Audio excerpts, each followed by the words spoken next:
Hello, everyone. Welcome. I'm your host, Patrick Starks, and today we are going to be talking about our writing journeys. My friends, we are going to be talking about staying on the writing path and what it all means. What does it mean to be on such a path? Now, I know that some of you out there might be struggling to stay on the writing path. You might even feel like you're losing what I like to call your superpower. Your motivation is going down the drain and you just feel like you can't hold on anymore. You might just feel like writing isn't for you anymore. But my friends, take a deep breath. Exhale. I am here to tell you that you are a writer and you are on the right path. In fact, you beautiful soul, you are even destined for such. I mean, we've all been there. Some of you probably don't have the best support system in the world. No one believes in you, right? You tell your friends what you're doing, but they just brush it off like it's just some fad and that you'll fail at it eventually and come back to the normal life. But the thing that these people lack to see is that their norm is not your norm. Their normality of life isn't the normality of life that you have been set destined for. But I'm here to tell you to ignore those naysayers. I mean, they've never really tried it much of their life anyway, so they're the last person you should be taking advice from on what path you should choose. You know what path you should choose. You feel it in your soul every single day. You know this. So why run from it? Why hide from it? Why hide from the truth of what you really are? The thing that you should be most proud about is that the fact that you're trying, the fact that you're even making yourself or putting yourself out there to be vulnerable and be judged on becoming this person, becoming this writer, because let's all be serious here. It's not easy putting out any type of content that you've worked your heart and soul at, and then at the risk have somebody completely shut it down. But wouldn't you rather be a part of the group that's trying than part of the group that's the what if group, as I should say, the group that always wondered what if or what would happen had they tried? I don't think so. Again, you know this. You know that you're not part of the what if group. You know that you're part of the try group, and the try group eventually does see some results. You do see that you gradually become this writer that you've always felt that you are. You just got to put in the work. So my friends, don't worry about what they believe. Believe in yourselves, ladies and gentlemen, and trust the journey that has been laid out for you.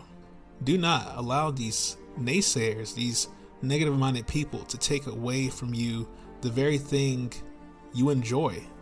I mean, let's be honest. Some, if not most, are too caught up in materialistic things, relationships that they know won't last, and status. But this isn't necessarily you now, is it? You know that deep down in your heart that this has never been you. In fact, little did you know that you are amazing and you're just a fallen star that will one day find its way back into the cosmos. You know this. You feel it when you pick up a pencil and jot down a plot about a story you had in mind. You feel it when you are on the computer. Your mind just runs free on the keyboard. And when you're done, somehow you have an amazing story. And let me just say, my friends, not everyone can do this. So give yourself a round of applause for not just getting this far in your writing, but this far in your life as well. For those of you who know me, I'm a pretty humble guy, and I really live by, doing the things that you love in life. And if writing is what you've chosen, I'd say go for it, because in reality, I'm gonna be real here with you guys. In reality, there's a lot of people who didn't really get that far in life or didn't live that long who would love to trade places with you in a heartbeat to do the things they love to do. And it's just, I feel that when we don't really tap into this in our lives and go for it, it's like a slap in the face to all the people in the grave that wish they could have done more or had the time to do more. So it's like you have to really humbleize yourself and realize, like, wow, I'm still here. I can still make a difference. I can still change myself, or I can still do the things that I've always wanted to do. It's not too late. So I'm taking all the positive vibes that I can pull out of my body and send it to the universe to give to you all for strength and to keep going on your writing journey. Don't give up. My friends, your story is meant to be heard, and not doing this is doing the world a huge disservice, for I believe every writer is a special writer, and we are all meant to touch people's hearts in different ways. You know, I'm on level with everyone. When I first started writing, I was telling myself I didn't want to be another book on a shelf. Every book I saw in the library was just another book on the shelf. It wasn't J.K. Rowling's, or it wasn't, Neil Gaiman or anybody like that. It wasn't a famous writer, and I wanted to be this big time writer, but a lot has changed since then. I've transformed, I've grown a lot, and I want to share this with you guys because I feel that as a writer, again, we touch people in different ways, and I think we're all meant here for a particular purpose. Whether that be a famous writer or not, someone is reading your story, someone is being touched by it, somebody is being given hope to keep going and keep moving forward and do the things that they love, because you will be amazed how many people you will inspire behind closed doors. They won't tell you that you inspire them, but you really are, because you're showing that you're doing something that you really love to do, and by doing so, that will encourage a few to do what they love to do. And when everyone's doing what they love to do, man, I'm telling you, it makes the world such a better place. People are happy, and people are content, and people are feeling fulfilled. So my friends, you must stay on your writing journey. And in order to do this, the first step is pretty much what I've been talking about since the beginning of this podcast. And that's to ignore the negative talk, ignore the naysayers, but most importantly, ignore the negative talk inside your head, because that can be your biggest enemy. Enemy outside can do us no harm. Enemy inside can do a lot of harm. Trust me, I've been fighting mine for a long time, and I'm not going to say that I'm Floyd Mayweather. I'm 50-0 here. I'm definitely even Stevens with the enemy inside. I'm pretty much like, if it's going to be 50 anything, it's going to be 50-50. So yeah, definitely look out for that negative talk inside, guys. Try to fight it. If you need help, reach out to people who are very positive, friends that are supporting, family that's supportive, and really help them put that to rest. Second, I would say, let me ask you all this. Take a moment to reflect why you even do what you do. Why do you write? Why? That is the question.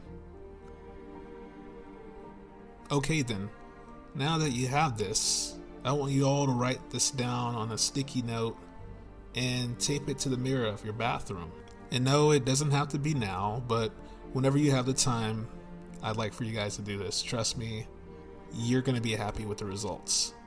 So now that you've done this, let's say that the next morning has come, you wake up out of your bed, you go to the bathroom to maybe do a number one, but before you go, you see the note to the left of yourself from the day you wrote before. Immediately, you forget that you even have to go to the bathroom. You feel this fire burning inside of you, this huge rush to go to your keyboard or a pen and start writing. My friends, whatever this feeling is that you're feeling, let that be your motivation that drives you to go to work, to start these stories that live in your head, to begin writing, to begin brainstorming, and to begin this excitement to share with everyone in the world what's been locked in your head all this time. The whole point to this, ladies and gentlemen, is to not forget why you do what you do, because I think sometimes we as human beings, with all the chaos going on in the world and all the stuff that we have on our 9-to-5s, we can be very forgetful and forget our purpose in life and forget the reasons why we're here. I think it's very, very important to not lose grasp of that, because once you lose grasp of that, you're an autopilot. You're just going through everyday life like a robot, rinse and repeating. And the sad part is you're not even rinse and repeating the things that really make you fulfilled and the things that really make you enjoy life. You're rinse and repeating negative things, negativity overall. And that's not what we want. That's how we all build stress. That's how we end up our bodies ill. That's how we end up in hospitals. That's what we end up having hospital bills. I mean, it's just, I've seen it so many times, guys. It's even happened to me. But again, like I transform myself, you guys can as well transform yourself and become the writer I know you are and the writer you know you are. Now, some of you might already have these issues figured out, but I'm sure there's still other problems that lie ahead. Matter of fact, I'm more willing to bet that some people have even told you that if you really love something, then you'll stand by it. So you must not love writing if you can't even find the time for it, if you can't even stand by it. Now, honestly, this makes me laugh because this doesn't necessarily apply to everything.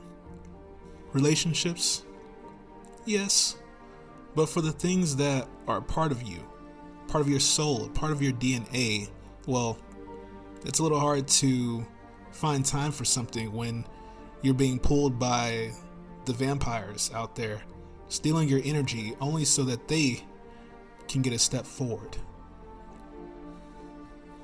My friends, you need all the energy from yourself, from your own soul, in order to walk down this path. Dive deep and don't be afraid. Trust it. Again, you are a writer, so keep writing. Now, just to clarify, I don't mean that you need to be selfish and hoard all the energy for yourself, because sometimes being on the path is to stop and give a little bit of your energy to someone in need of help.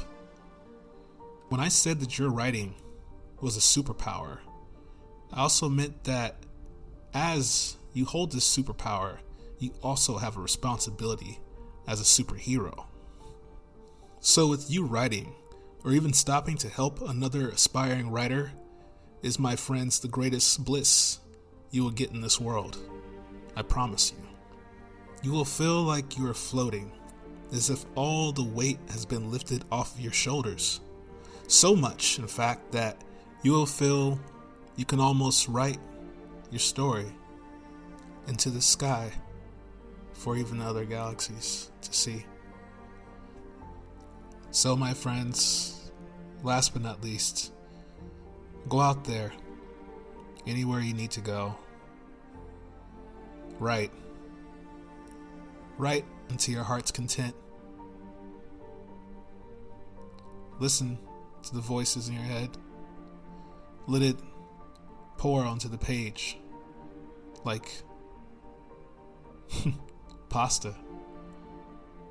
Uncoil it and let it fill the cup within you that you've always felt to be empty. Again, my friends, I support you all. I will always support you.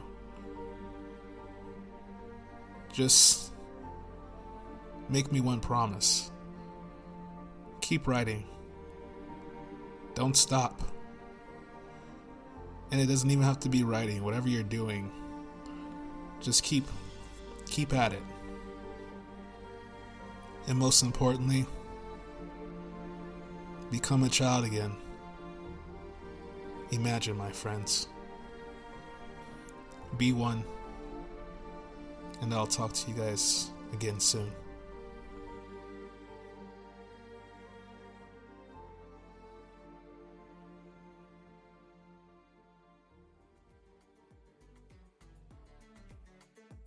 Hope you all enjoyed and had something to take away from today's discussion. To find out more about our lovely host, Patrick Starks, and even some of his writing works, go to www.paycark.com. That's www.paycark.com. Stay tuned for the next episode of Right Our Way, and have yourself a fantastic day.